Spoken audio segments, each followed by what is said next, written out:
Ahora vamos a darle la bienvenida a Nicolás Poblete, autor de numerosos libros, entre ellos Dos cuerpos, Réplicas, Nuestros desechos, No me ignores, En la isla, Cardumen, si ellos vieran, Concepciones, Sinestesia, Dame pan y Llámame perro, y Subterfugio, además de 2 volúmenes de relatos, un poemario en inglés, y bueno, lo tenemos acá con su más reciente novela, Succión, que tiene además esta hermosa e inquietante portada, en donde se las describo para quienes nos escuchan, sale un osito de peluche adentro de un plástico. Entonces es un poquito inquietante y tiene mucho que ver, por supuesto, con la novela. Nicolás, muy bienvenido, ¿cómo estás? Gracias por invitarme.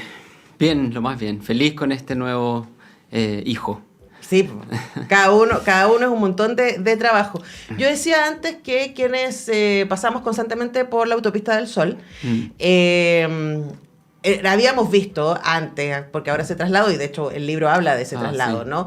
Esta, que ya no era una nimita, acá tú hablas de Moll, Claro. o el personaje más bien habla de Moll, que es esta que empezó como una nimita a Ingrid Niña Hermosa, que también se le dio ese nombre, que era una joven que murió en un accidente de moto y se transformó como en el ángel de la carretera, y la gente iba a dejarles peluches y otras cosas. Entonces se transformó en una cosa gigante que empezó además a ser un problema, porque la gente se detenía ahí en la berma, en la autopista, cosa que no debe suceder.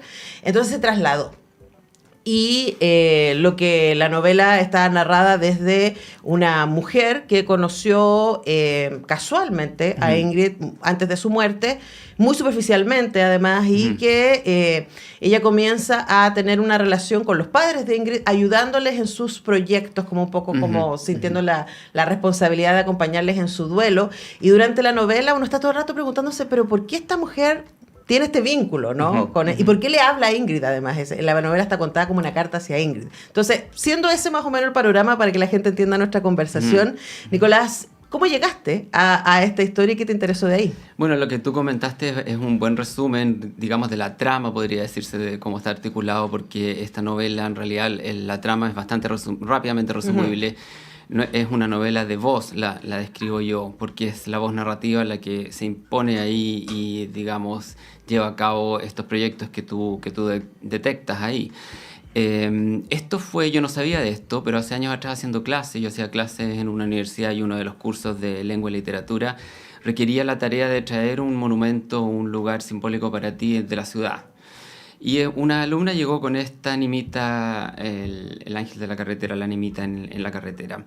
Entonces comentó ahí, que llevó un PowerPoint y mostró imágenes de la nimita, comentó por qué la gente iba, ella misma iba ahí y pedía cosas, qué sé yo. Entonces yo lo encontré bien impactante como escenario y como monumento, que es lo que es, que después fue trasladado.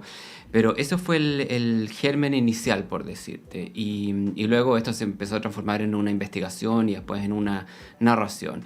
Pero yo pensé bastante cómo hablar de esto sin un tono melodramático ni sin un tono muy llorón, sino que con un tono más paródico y teatral, que fue lo que yo finalmente terminé haciendo, a pesar de que la novela comienza con este epígrafe de María Luisa Bombal, que está en un tono como más romántico y más nostálgico, que dice, pero la idea la conservé, que dice, ningún gesto mío consiguió lo que mi muerte consigue al fin.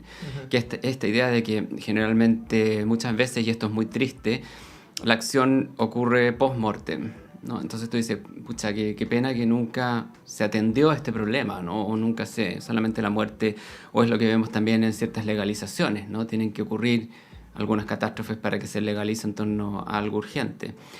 Entonces ese fue el germen inicial, y para encontrar el tono de ella, que es un tono muy, ¿cómo te explico?, irreverente, leí mucho teatro.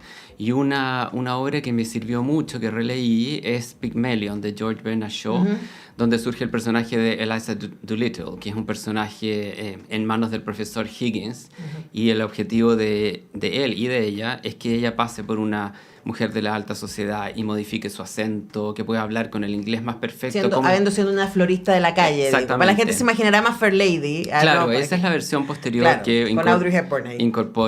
incorpora músicas y canciones, pero la versión original, que es Pygmalion, no tiene nada de eso. Pero sí vemos esta mujer de clase baja con un acento cockney inglés muy popular.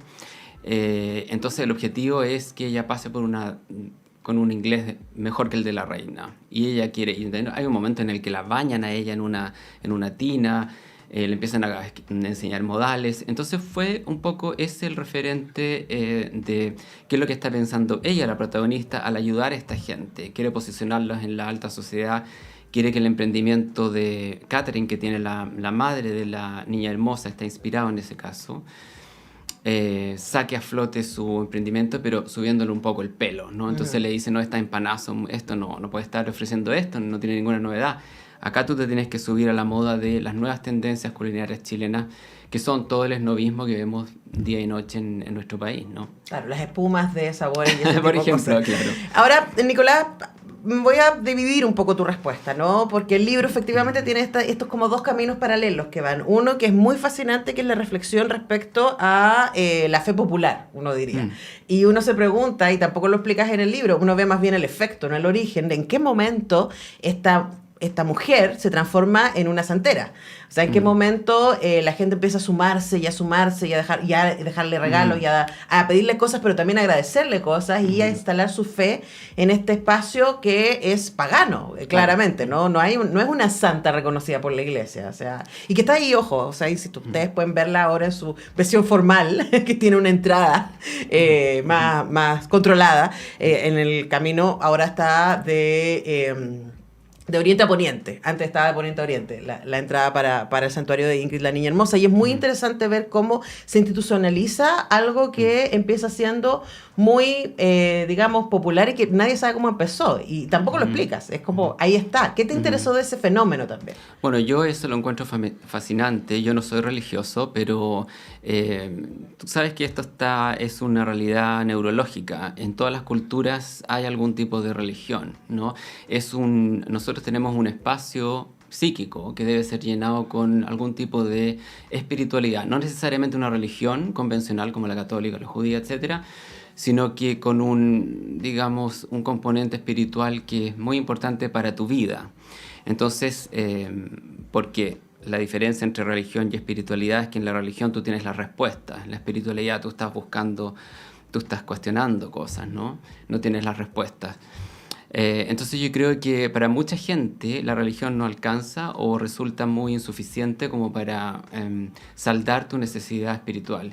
Y por eso surgen estas manifestaciones que en nuestra idiosincrasia es muy rico culturalmente, la tradición de las animitas. Hay animitas en otras partes del mundo como España, ponte tú, pero en Chile tenemos una cuestión muy particular, es una mezcla, un sincretismo cultural entre religión, porque si tú vas ahí ves deidades y ves efigies religiosas de todo tipo, pero también todo otro tipo de cosas, Barbies, peluche. Entonces hay una mezcla que yo creo que es muy única en nuestra idiosincrasia. Yo creo que todos necesitamos de una u otra manera una interlocución. Probablemente es eso, una interlocución espiritual, que alguna gente lo puede llenar con un psicoanalista, por ejemplo, y otra gente lo puede cursar con una peregrinación hacia este altar. Entonces, si tú vas ahí, tú ves lo que la gente escribe, hay cuadernos y hay tarjetas, y muchos piden, como dices tú, un favor, que le conceda un favor, otros agradecen. Hay otros testimonios bien interesantes que dicen, ponte tú un hombre que dice, yo nunca te he pedido nada, jamás te voy a pedir nada, yo solamente quiero saber que tú estás acá, que tú estás bien acá, y jamás te faltaría el respeto pidiéndote nada. Entonces, para mí es muy fascinante esa proyección de alguien hacia una persona que nunca conociste, que ni siquiera existe. Entonces, es pura proyección, yo siento.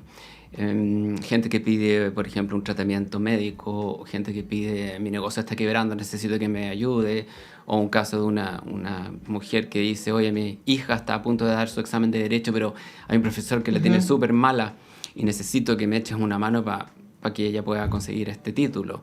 Entonces, esos son... Es bien fascinante. Sí, yo creo que sí. Ahora, además, o sea, es imaginante es fascinante en nuestra realidad, como imagen literaria, es muy potente también. Y ahí juega ahora lo entretenido, por ejemplo, a mí me pareció de la novela Succiones, que ese es como el escenario en donde la novela no se trata de ese fenómeno, sino más bien es el fenómeno en donde se transcurre la historia y aquí el fenómeno por el que uno se pregunta es el vínculo. Uno está todo el rato pensando por qué esta mujer, Sarai, que es una mujer de clase alta, que trabaja en un gimnasio, que es absolutamente, está muy enfocada en su cuerpo y de hecho ella va a andar en bici, porque es profe de spinning, va a andar en bici ahí en la autopista del Sol.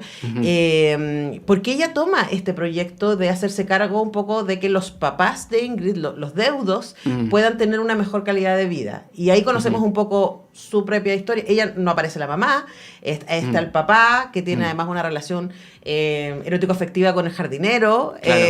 Y ahí uno me dice, bueno, igual aquí hay una cosa de clase súper interesante que está cruzando las relaciones, ¿no? Los vínculos entre ella y su papá y el resto del mundo. Hablemos un poco también de lo que tú quisiste presentar ahí. Mira, yo creo que, y eso tiene que ver con el título, que es succión, que es el acto de succionar como metáfora, ¿no? Pero también literalmente, porque ella, el vínculo, claro, como dices tú, no hay madre, ella es producto solamente de un padre. Yo no fui consciente de eso en el momento que lo escribía, pero después probablemente había algo ahí, porque mi tesis doctoral fue sobre monstruosidades, y tú sabes que el monstruo, digamos, ejemplar es Frankenstein. El doctor se llama Frankenstein, el monstruo no tiene nombre, pero es una producción de un hombre y otro hombre, no hay intervención femenina. Entonces, en el caso de esta novela pasa lo mismo. El padre tuvo esta guagua, nadie sabe bien cómo y nadie explica. Y ella tampoco se lo cuestiona mucho, pero el padre fue tal el vínculo con ella que la llegó a amamantar a ella, a su propia hija. Entonces es bastante freak la situación familiar de ellos. Y ahí hay un círculo, ¿no? De cierre con la novela también. Claro, exacto, porque al final ella le regala eso como un poco más teatral, le regala un extra. Dice, ¿qué le puedo regalar a mi papá? Mi papá tiene de todo y realmente no hay ningún regalo que le haga justicia a lo buen padre que ha sido, porque es una relación bastante plena entre ellos dos. Y le regala al final un extractor de leche para que el padre pueda sacar su propia leche. Entonces, es un poco estrambótico, pero en el fondo lo que hay detrás de esta idea y del título, como te decía, succión, que durante mucho tiempo yo trabajé con el título de usurpación, es también lo que hemos visto en nuestra sociedad cuando tú te apropias de una causa que no es tu causa.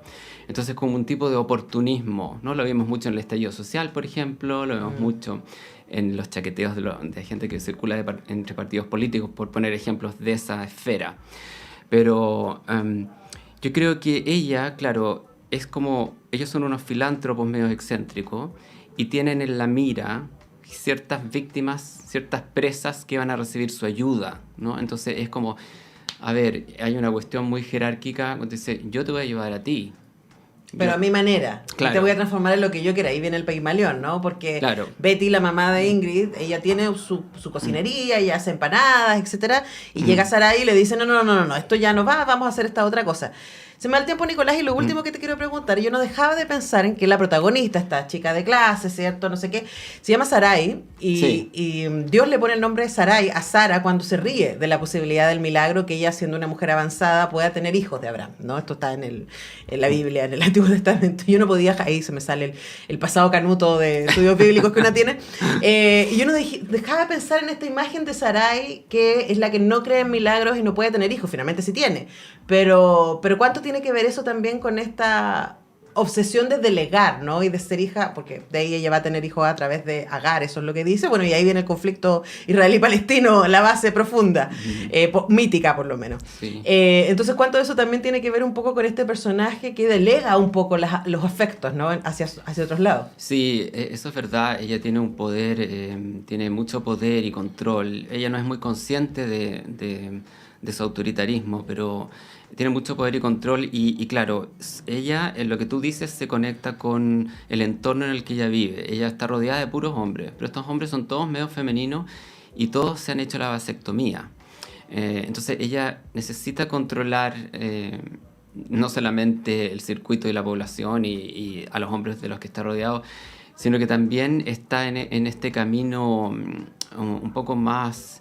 digamos, ¿cuál sería la palabra? Como más revolucionario, porque ella dice que no cree en Dios, ¿no? Ella, de hecho, tiene una amiga en el gimnasio que es evangélica y ella como que se burla y dice, oye, esto no tiene ninguna relación. Entonces también hay una, ¿cómo te digo? Como una ironía en el nombre de ella al ser una persona abiertamente atea. Claro. Y también tiene que ver con el rol que escoge situarse a sí misma en esta historia. Bueno, Succión de Nicolás Poblete está en librerías, está publicada por Cuarto Propio, la pueden conseguir en las redes de Cuarto Propio y también, por supuesto, en librerías. Nicolás, muchas gracias por acompañarnos esta mañana. Muchísimas gracias por las interesantes preguntas. Gracias. Bueno, nosotros tenemos que ir a la música, a la pausa y al regreso vamos a estar conversando con Marta Gómez.